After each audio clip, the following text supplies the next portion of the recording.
You got an audible? Audible? It's not even working.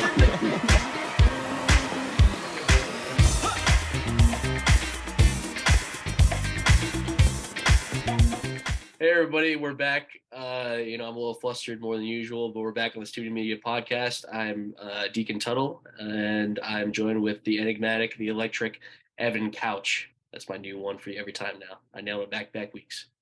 Now, on to our guest.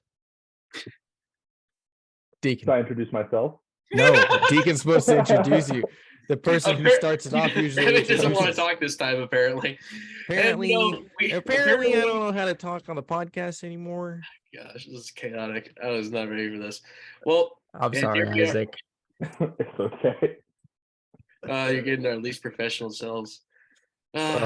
Well, yeah, we're joined by Isaac here. He is the news editor for the Isaac. Burg. He has a full name. The news. I'm so tired. Yeah, Sports. news too. Wow. I'm literally dying right now. We got to restart this. We cannot do it. You're joined by the sports editor who provides sports news for it. Oh my gosh. Yeah, this is embarrassing. How you doing, Isaac? I'm doing all right. Thanks for having me, guys. Of course. Full name, Isaac Hinson. He is the sports editor for The Observer. Welcome on, Isaac. Glad you're Thank here, you. man. Yeah, good to see you both. It's 3 quarters running now, which is kind of hard to believe, but Tell me about it. Real quick, I want to just like as we talk about media on this podcast quite often, as it's in the name, Guardians of the Galaxy 3, very, very, very good. yeah, I really liked it. So you've seen it? Yeah, I saw it on yesterday. Sweet, me too. Yep. I went to the 7:15 showing last night. Nice. I saw it at 11 a.m. in Kent because I wanted to go see it in IMAX. So I did the drive and it was worth it. Oh yeah, I'm looking forward to seeing it. I think what I've heard, and you guys can chime in on this, super emotional and like pretty heartfelt, satisfying conclusion of the characters. Would you guys agree? I would agree. I would 100% agree. Yeah. That was my biggest takeaway, was that it felt like everything capped off, if not perfectly, very near perfectly, like the way it should have. If everybody's character kind of worked out in the end just as it should have, I think. And then whether that means they're going to move forward with them or not, we'll see. But it's like open to interpretation, but at the same time, it's also like they closed off all the important parts that they needed to. You know, they hit the nail on the head, as they say. Yeah, and I would say for me too, like I've been pretty disenfranchised with the MCU as of the last like year and a half. So it's nice to kind of have a return to form, as well as something where if I just wanted to stop watching them now, a perfect conclusion to end the characters I've been growing up with.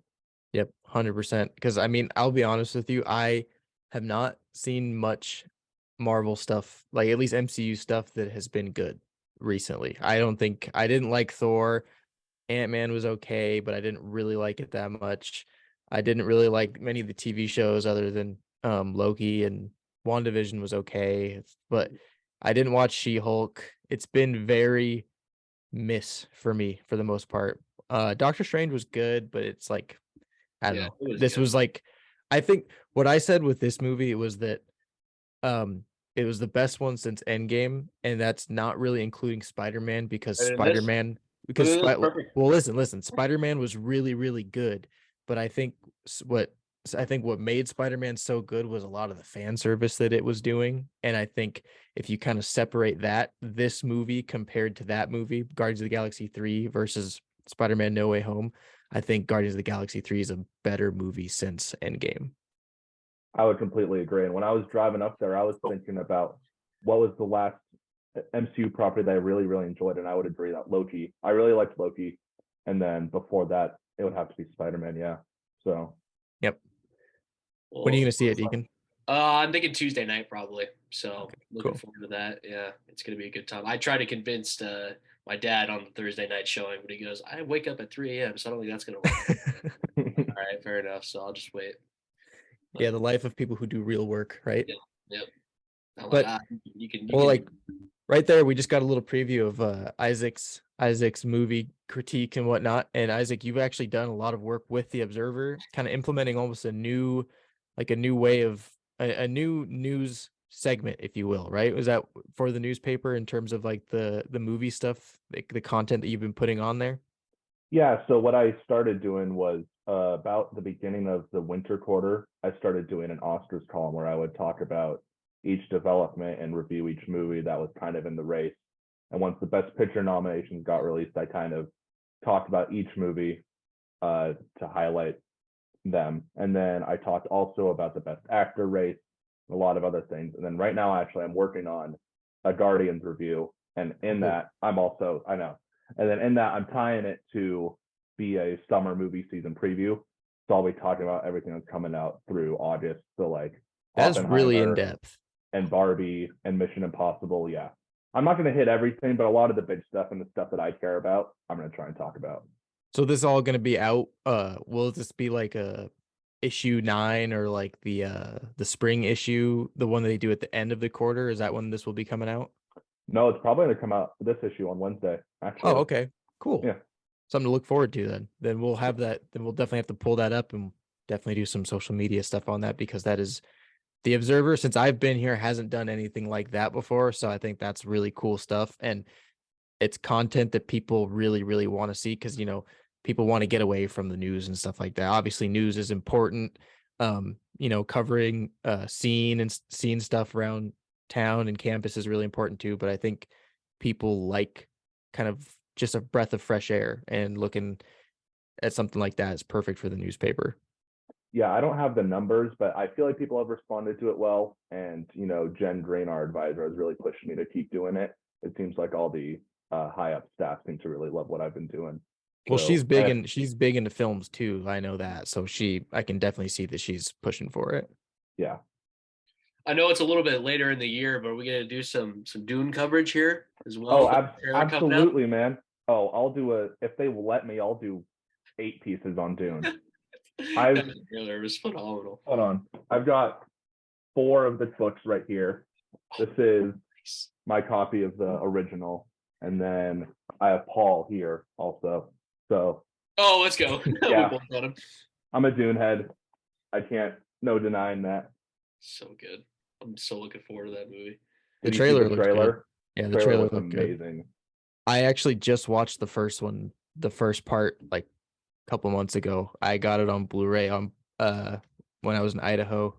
I got it like in November, and then I finally opened it and watched it like 2 months ago, and I'm gonna have to watch it again, to be honest. But it was good. I thought it was pretty good.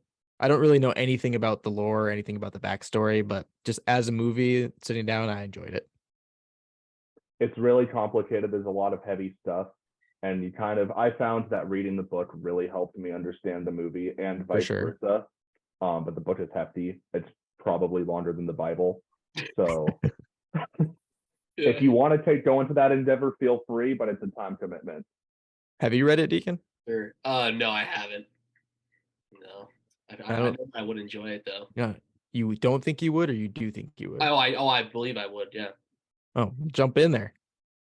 Yeah. What's holding you back? Just what's holding me back? I got a whole other bookshelf of stuff that hasn't been read yet. I tell you what, Deacon, I've got 3 copies here in my apartment alone of the original book. So if you want, on Tuesday during class, I can bring you one of them. You can hold on to it through the summer if you want. Hey, I'd love that. That is mighty nice of you. That is mighty nice of you. Don't lend me any books, because I will not read them. So I've got, my bookshelf has 4 books on it over there, and I've read maybe a quarter of one of them. Yeah. Progress. I'm not a big book guy. I've been working on this Once Upon a Time in Hollywood book for about a year now. I'm only like a third of the way through. So you a slow reader? Yeah, I take my time. Do you do that just kind of like that's just how your brain works, or you just got other things that you have to kind of worry about most of the time? It's a bit of both. I'm a busy guy, but I also like moseying my way through books and soaking it in, and just really enveloping myself in it, because I don't read much, and so what I do read, I really want to enjoy. So you kind of take your time to, that makes sense. I would, man, I don't know. I can't read books. I've tried so many times. I even have trouble reading articles for the most part, but it's like once I sit down and actually get going and do it, it has to be very interesting for me to click with it and to actually be engaged with what's happening. So I think that's, yeah, Deacon makes fun of me. I've got the attention span of an ant. Yes. I found that listening to the audiobook while you read helps. I did that with Dune Messiah, which is the second book, much shorter, but I listened to the audiobook while I read it, and that helped. Audiobooks are great. Maybe I'll give that a try one day. If I find a book that I actually do really want to read, I think the audiobook will probably be the best way for me to go about it.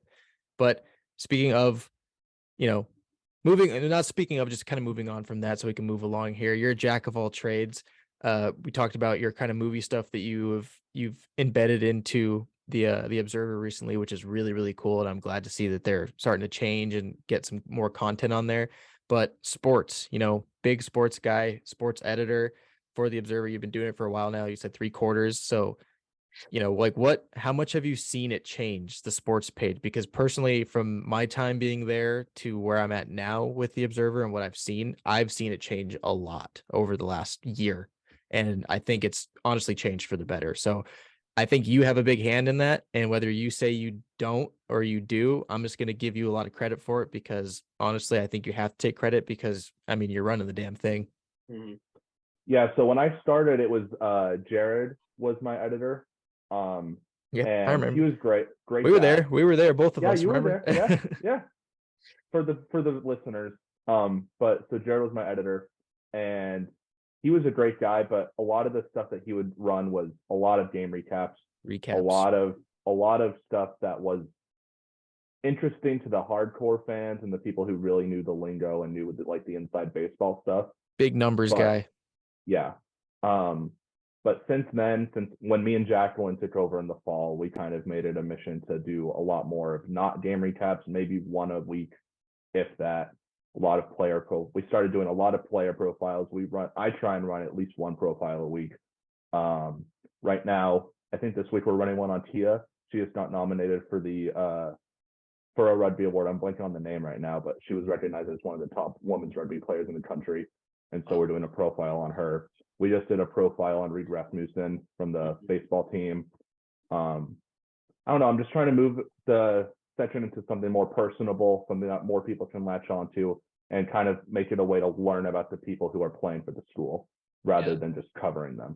Yeah, I think that's super important. How do you balance the objective reporting side of that with like bringing in the stories and then also having your own column where you can have more flexible, just like your opinions about the sports you care about, So when I'm talking to my writers about what I want from them and for the stories, we try and tie it. So with the Reed profile, he had one player of the week, and so that's what prompted that.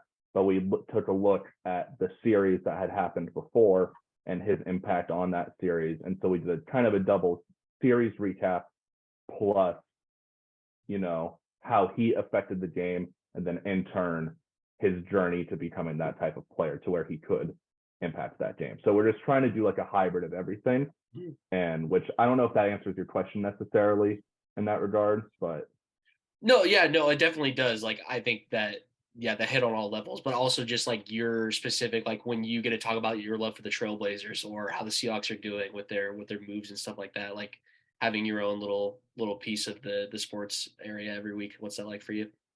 It's great. So the Sports Spectator column, which I run, I was pushing for that for a while. I only got it in the winter. I'm very grateful. And I kind of use it as my outlet to complain about the Blazers, praise the Mariners, more recently praise the Kraken. I've done a lot of talking about the Kraken recently. And, we have some coverage in this great newspaper of Mariners, Seahawks. I get a Blazers piece in there once a quarter usually. My last Blazers piece did not age well. It was called "Don't Sleep on the Trailblazers," and I published that when they were 10-3 when I wrote that, and then did not go well for them the rest of the season. But you can see Carice just wrote a piece about Bobby Wagner. Yep, right here. We try and when I talk to my writers, I tell them if we want to do stuff that is national, it's great, but I need one national pitch. For every national pitch, I want a local pitch too. And it doesn't mean that you're going to get the national one. But if it's interesting, like the Bobby one, I try and I'll give them the lenience to do that because I like seeing the national stuff in the paper too. When we went to DC, we talked to the guys at Mizzou and the Maneater, and they said that they get to talk about national sports all the time, and that really prompted me to make it a bigger deal to Jen and to Catherine to get national stuff in there more. And that's something that really catches my eye about the paper now too, is not seeing just central stuff on there or central sports related stuff on there, because we covered national news stuff and stuff like that at the Observer, and we did a lot. If it was really big breaking news, we'd cover it. So like, why should we just kind of limit the sports section to only what's happening on campus, And I always thought that, but it's like I just never really thought to say anything because it's like, whatever. But now that you can actually see what it does and how it's been going for you guys, I think it's been the perfect opportunity for you guys to actually show that we have people who are really knowledgeable in the field of sports in media, and that's important. Yeah, I mean, one of my writers, Ryan, he's working on a piece right now breaking down all the new rules in the MLB and baseball and the pitch clock and the shift banning and all of that. And I think that's super interesting. I think people really want to read that type of stuff. And at the end of last quarter, which kind of was kind of a culmination of all of the talking about national, I wrote a huge piece about Julio Rodriguez right after he signed his extension. And I did a recap of his season, and I really enjoyed writing that. And so I hope to do more. He's had a down season so far this year, a little bit. So maybe towards the end of spring, I'll do some sort of follow up on that to see how it's panned out for Seattle so far. It was a little rocky bit of a start to his season last year too. So maybe he's a second half of the season type of guy. Once All-Star weekend comes around, he gets that break and he gets to show off in the home run derby if he does it again this year. Maybe that's exactly what he needs. Are you guys going to All-Star? If I could afford it. Did you get tickets? No, but I'm hoping. My birthday's next month, so I'm hoping that somebody surprises me with tickets, but that's pretty much my Hail Mary. That would be sweet. Yeah, I was actually shocked. I went on and looked because I was talking to my friends and I was like, it would be really cool if we went to All-Star weekend, not thinking at all that it would cost an arm and a leg, even though I guess I probably should have realized that it was going to. I think the resale for the home run derby is like $500 something for the cheapest tickets. Jeez. And then for the All-Star game itself, last time I checked, it was like $680 for the cheapest available tickets. And those were nosebleeds. Yeah, that's not coming out of my pocket. No. So hey, maybe if we're still you're still covering sports, maybe you could get a little inside look. Maybe you get a little budget together from the department. Be like, hey, this is for content. Reporting. This is a write-off. Maybe. I mean, Jen has talked to me about going to do more stuff in Seattle and coverage there. She wanted me to actually go cover the Seattle Film Festival. Oh, wow. Try and get press credentials to that. But by the time that we come up with that idea, it was too late to get approved for a press pass. So next year, hopefully. And it's also good because you're a junior, correct? I'm a sophomore, actually. Sophomore. So you've got a lot of time. I mean, you're gonna be expanding.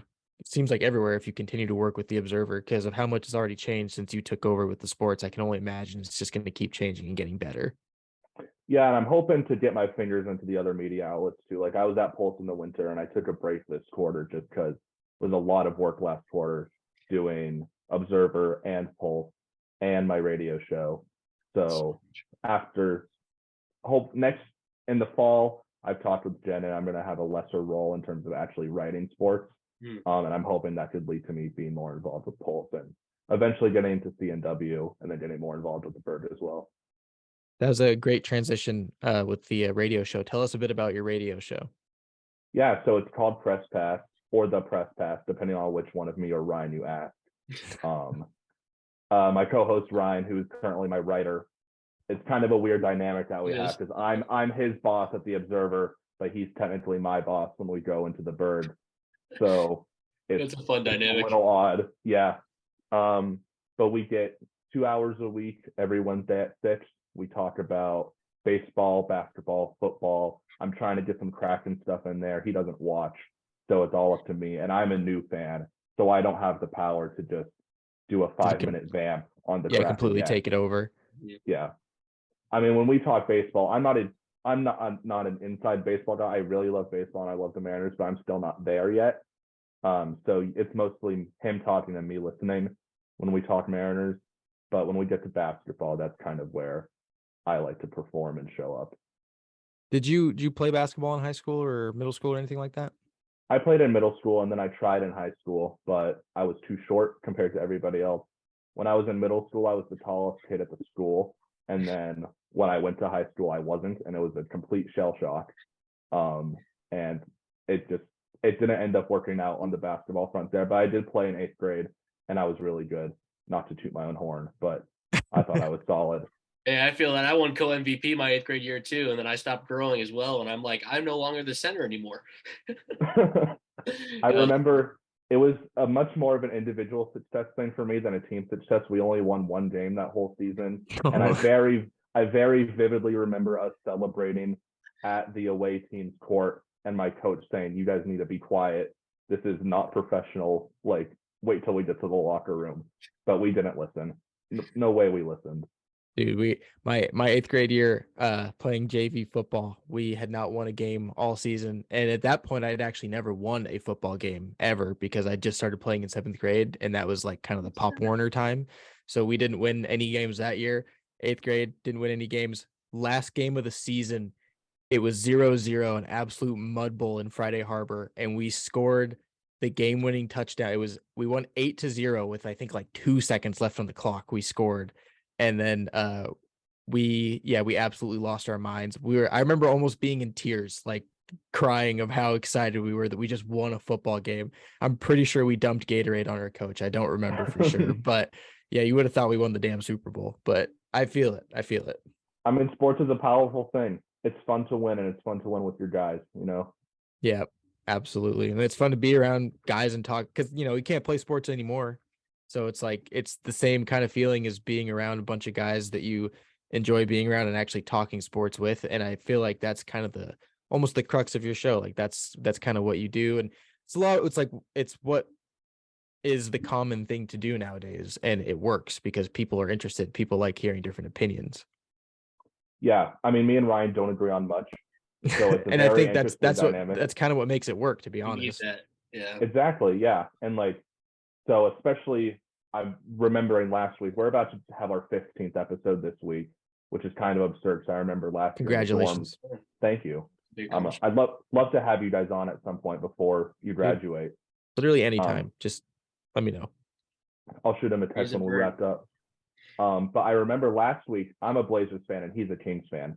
So he doesn't really understand the importance that Damian Lillard holds to me. And so we were talking about possible Dame trades because I've come to accept that it's probably if we don't land Wembanyama in 9 days, I don't know if it's necessarily looking bright for his future in Portland. And so we were talking about possible trades, and he suggested Dame was seen at the Brooklyn Nets game last week, and he suggested Ben Simmons and 3 firsts for Dame. And I was like, Ryan, that's the stupidest thing I've ever heard. Do not take Simmons under any circumstances. I know. don't care how old he is. Yeah. Yeah. And so it was fun to be able to turn to him for like 10 minutes, go on a nice little vamp. I really enjoy going on tirades and, because there are points where it's kind of dead in the sports realm. And so you need to fill the clock with something. And so with debates that kind of mean nothing at all. Yeah, exactly. Like we went on, I don't know if you guys saw this, but StatMuse just went behind a paywall. We were taught we went and did 10 minutes on that the other day. So just things like that to fill the time, but still kind of in the realm. And he let me do like 2 minutes on Dune, the trailer, which was very fun and very liberating for me. Yeah, just vent all of our hype. Yeah, if you get me in there, I'm a football guy through and through. That would be my forte. I'm not big. I'm not really big into basketball. I love baseball. I love the Mariners, but if you break down like statistics and stuff like that, I'm not going to be too heavy on that. But anything football. And when it comes to basketball, I'll say that Dame has always been one of my favorite players just because of how loyal he's been to Portland, and I appreciate that about him. He doesn't sell out. It's been fun for me to have somebody to watch my entire life growing up and just have the same guy constantly. Like I always know Friday night I'm going to be able to watch Damian Lillard play basketball for my team, and that's just a good feeling. but talking about the show, we always lead with football. So it'll be kind of perfect if you even just wanted to come in, talk football for 20, 30 minutes, then you could head out and not have to worry about juggling when to come in like halfway through the show or whatnot. He's like, oh, Bass, this sucks, and just leaves. Hey, guys. Did you say NBA? All right, thanks for having me on, guys. How are we feeling about the NBA playoffs? I'm feeling great. Before I hopped on this, I was just watching the Sixers Celtics game, which has been a pretty great game. James Harden has had a really great game so far. He's been really on and off throughout the whole playoffs. He had a great game one against Boston, but then kind of went back to being Jim Harden for game 2 and game 3. And so it's nice to see him back. And I think tonight's game is Suns Nuggets, which a lot of stacked talent in that series, but not necessarily. I'm not a big fan of KD. I get that from my roommate. My roommate Ben despises Kevin Durant and Chris Paul. I'm not a Chris Paul fan at all. And as a Blazers fan, I've grown to really dislike the Nuggets. A lot of history there over the last 5 years. And so it's just a series I don't really want to watch. Yeah, that's fair. Did you see that stat that Booker is having one of the best points scoring seasons since MJ in 1990? It was 30 years. And he's still 40 points behind him almost. That's crazy through 8 games. Well, that says great things about both Booker and MJ, right? Yeah. Booker, the most underrated part about Booker this year is his defense. He's been an amazing on-ball and off-ball defender the whole playoffs, which is a really nice development because he's been known as kind of lackluster on that end of the ball for a while. And so to see him fully come into that elite two-way guy is really special. And that's going to kind of unlock Phoenix because when the Kevin Durant trade happened, they traded Bridges and Johnson to Brooklyn, which both of those guys are the backbone of their defense. Yeah. And so they thought they were sacrificing offense for defense, or defense for offense rather. And I'm sure Phoenix and Matt Ishbia, the new owner, are really happy to see that Booker has kind of taken that load off of the guys who are really trying hard on defense. Yeah, for sure. This playoffs is just, it's been pretty crazy so far, especially with the Bucks exiting so fast. And then, you have all these teams that just seem uber talented, but then, newer teams like the Lakers basically had a brand new team starting, 6 weeks ago. And now they're just tearing it up against defending champs and stuff. All these 30-point blowouts back and forth. And it's very unpredictable. So that's what I'm enjoying about it so far. What I will say when it comes, sorry, real quick. What I will say about the NBA is what I've noticed is just when a team like the Warriors gets hot, it's hard to stop them simply because of how fast they play and how fast they score. They could be down 16 points and then win by 10. And I've said this every time I watch a Warriors game because my roommate really likes to watch the Warriors and stuff like that. It's when they lose a game, they lose by 6 or 7 points. But when they win a game, they win by 20 points. And I feel like that happens every time with them. Yeah, well, they play a very team-oriented brand of basketball. It's a lot of, if you're not in it, then you can't play. You can't run with the guys. They've had these guys, Moses Moody and Jonathan Kuminga, on their team for 3 years now, and they've hardly touched the court just because they're rookies and they're still competing for or not rookies, but they're young guys. And the older guys, Steph, Clay, Draymond, are still competing for championships. And if that's the case, then you don't really have time to let these new guys learn the system and get enveloped in it. I thought you were gonna say something, Deacon. You opened your mouth for a second there. Oh, sorry. I was just that's a good point. I don't know. It's just crazy to me that people seem to think that the Warriors dynasty was over, and then now they're still kicking it and having all these historic performances they're about to have. I see that if they make it past the Lakers and they're going to the finals, I think whoever takes that series is going to the finals. Honestly, I also agree. In my mind, that series is the Western Conference Finals. Yeah. And even more to back up that they're really all in. They just traded James Wiseman, their second overall pick of 3 years ago. They traded him for scraps just to make the team more cohesive, and that really shows you how committed they are to winning. I feel very happy to be watching LeBron and Steph play one more time against each other. Yeah, that's pretty before cool. It's all said and done. Yeah, that was something I was really excited for, and I was happy that it worked out that way. Towards the end of the season, the standings were shaking out. It's ooh, we might be able to see that happen. Yeah, I'm glad that it did. Yeah, he's having a good week for sure with this series, and then now his son committing to USC. So I was pretty surprised that he went there honestly yesterday. I'm really upset because for a while it was rumored that he was going to be committing to UO, and I grew up a Yeah. Ducks fan, and that would have been really cool for me. And I have friends who have like student access tickets to Ducks games, and Oh, I would have wanted to get in on that. Yeah. Oh, that is a bummer. it only makes sense that he would go to Nike University, but didn't end up happening. Yeah. Well, with that, like everything that we've talked about so far, you have your hand kind of in all these different parts of student media, like most of us do when it comes to student media. But, you're in charge of the sports section. You're running this show that you do with the Burg and stuff like that. What has been your favorite so far? Like, been your favorite project that you've worked on? Would it be the writing or would it be the sports show? It really depends, honestly. When I get really into the groove of the writing, I feel better about what I'm putting out with the writing. I feel like that's more I feel more proud of that, Hmm. especially when I think it turns out good. But I enjoy doing the show more, if that makes sense. Yeah, Yeah. that makes sense. I mean, What like, go ahead. just like what about the writing do you feel like more just as stronger or something? Well, maybe not necessarily stronger, but the results are stronger from your own point of view. I mean, for me, when I'm writing, I try and make the stories more entertaining and more developed than they are just a normal sports story.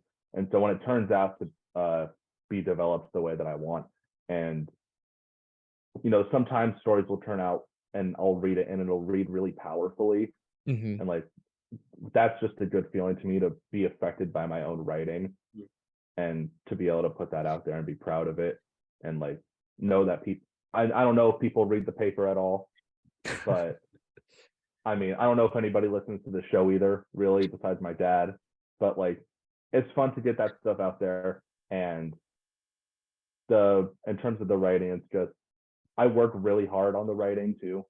Like I work way more for that than the show. Like I can do a lot of the talking on the radio show off the dome. Hmm. Um, just go in there and freestyle. And like when important things happen, like I'll save things into my phone to talk about over the course of the week and then put it into a Google Doc and have that all there. But I do way more prepping for the pieces, and I don't know, I put a lot more work into the writing. So when it turns out good, it's a really proud feeling. Yeah, I can relate to that too. Like also doubling back on what we were talking about earlier, how like I had the opportunity to write like spring training Mariners coverage, and I had a blast doing that because I was like, it'd be really easy to just be like, this and this happened with these statistics, which is not bad. It's informative for sure. But I was like, all right, I'm going to compile all the stuff that I find that's interesting from the last year of the Mariners, and then be like, try to point out things, and then like bring in like the latest news from like that day, with like our GM talking, like this is like how I see our season, shaping up like as we move into spring. And that was really rewarding because I'm like, I spend most of my life just going on Instagram and be like, oh, that's cool, like that's what's happening in sports. But to do that, and have like more of a poll and be like, oh, this is the piece that I put out.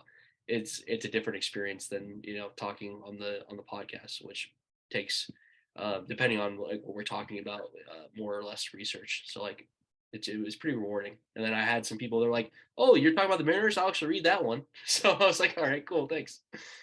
Yeah, and like even when you're writing and you'll be doing these interviews with these guys and seeing how a piece starts in your mind and then where it ends up after you've done the interview process, and like maybe some guy gives an answer and then that leads to a whole another 10-minute vamp from them, and then that becomes the piece. Yeah. And then just from a writer's perspective, just seeing how it shifts and change and being able to compare the final product to what you originally intended and seeing if you liked it more or less, really interesting to me. Is there anything that we should be looking forward to? Like anything that you're working on that you wanna highlight or maybe do a little sneak peek that you haven't talked about yet as we head out of here?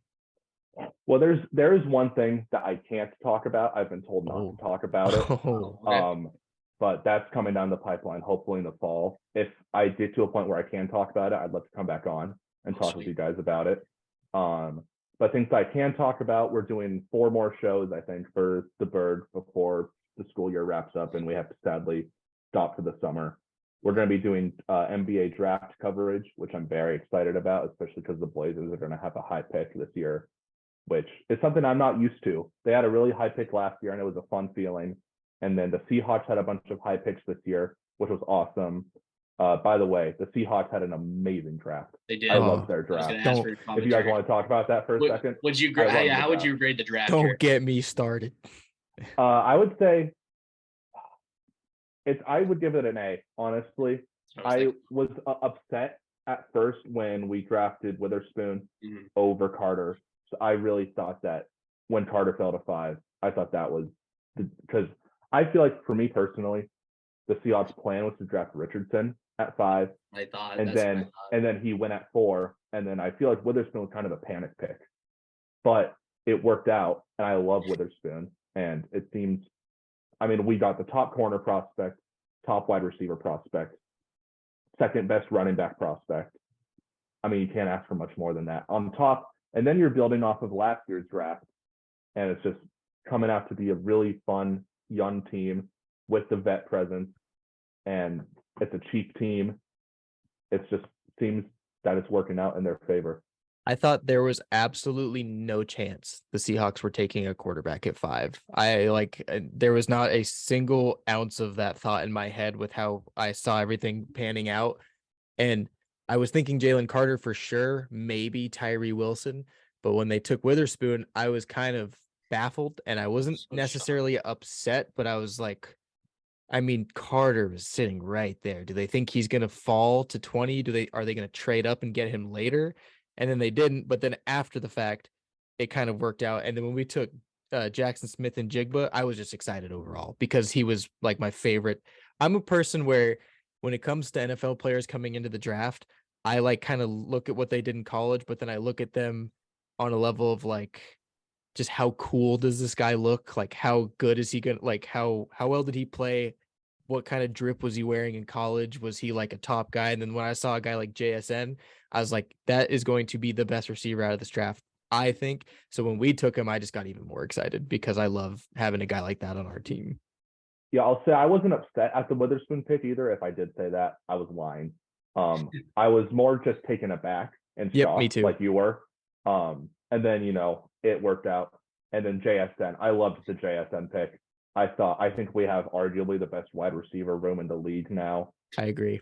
Seriously. Now, the corners can't just double DK and then double DK and then put a slot corner on Tyler and just shade a safety over the top of him to take those 2 guys away. Now you actually have to deal with a 3-headed monster out there. Yeah, now you actually have to respect the offense on, in terms of having 3 different actual threats that Geno can throw to. And I think it's going to open up Geno's game a lot as well. And then if that doesn't work, just pound the ball at the middle with K9 Charbonnet or just get the ground game going some other way. Do you guys like Charbonnet? I was really excited about that pick too, because I was, the whole time I was thinking we need to draft interior guys, whether it be offensive line or defensive line, but I knew there was a lot of depth. So whenever we took Charbonnet, I was not expecting it at all. But from everything I saw in the coverage, Charbonnet was like a top 3 running back in the draft, and we snagged him right away. So I was like, okay, I see what they're doing now. And I thought about it too. Everyone was really mad that they took him. Seahawks had no depth at running back. They had DJ Dallas and Kenneth Walker, and they traded Rashad Penny. They got rid of Travis Homer. It's like, so we needed depth at running back. You can't just rely on one running back in the NFL anymore. It doesn't work. That's not going to work. It burned out so fast. And I think that's a really great point, because you can't, like you said, you can't just hound K-Dub into the ground, play in and play out. And so I think adding another young guy and another top prospect in that spot is going to really help. And I was on the DJ Dallas train for a while. I hopped off last season.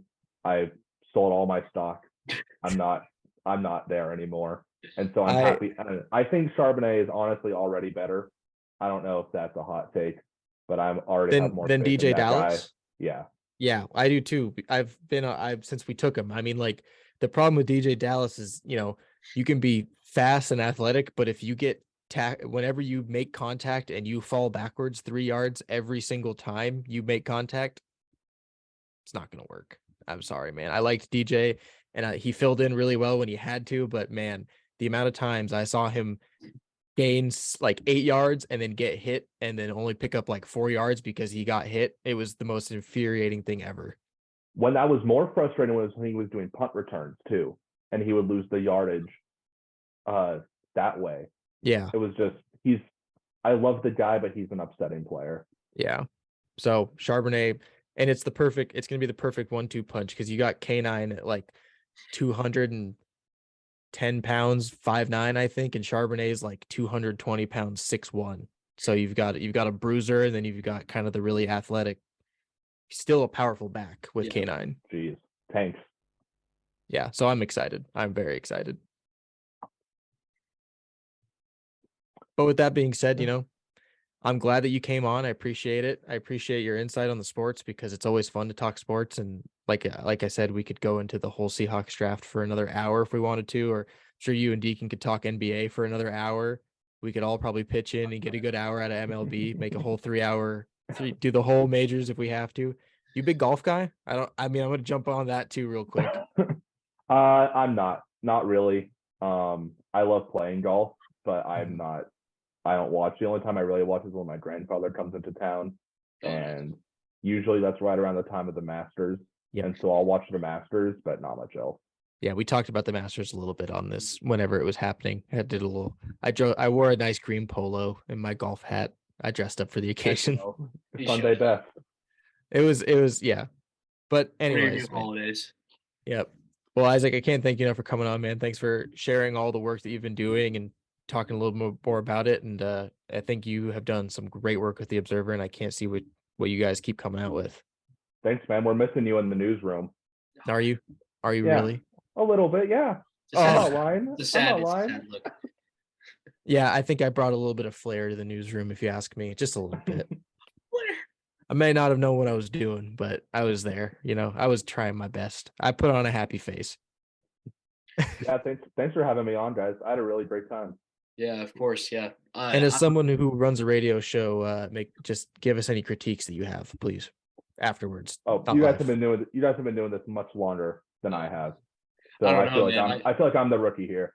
My performance at the beginning of this episode was quite the. That was a plunger. I don't know what was going on with that. You know what happened? He just threw me off with the recording now button, and my brain. Dude, you have to be prepared. You have to be comfortable being uncomfortable, Deacon. That is what I live by. No, it's the first stepping stone. So Isaac Hinson, I'm going to introduce you at the outro here. Thank you so much for being an awesome sports editor. I actually want to write more pieces for sports, so maybe. I got some flexibility doing this social media stuff, and the online content. So maybe that would be great. Talk to me on Tuesday, man. Love to have you. Right, we just lost Ryan. Just moved to the news section, so I need guys stepping up. So that might be helpful. It'll be fun to do that kind of stuff again, and we're gonna have you on in the future, and hopefully we can go in the studio too. So yeah, look out for the Student Media Podcast and the what was the name of your show again? I'm sorry. Press Pass. It's all good. The Press Pass. Wow. See, it's not just it's unprepared, guys. No, it's because there was two names he shot at me, so I couldn't remember which one to go with.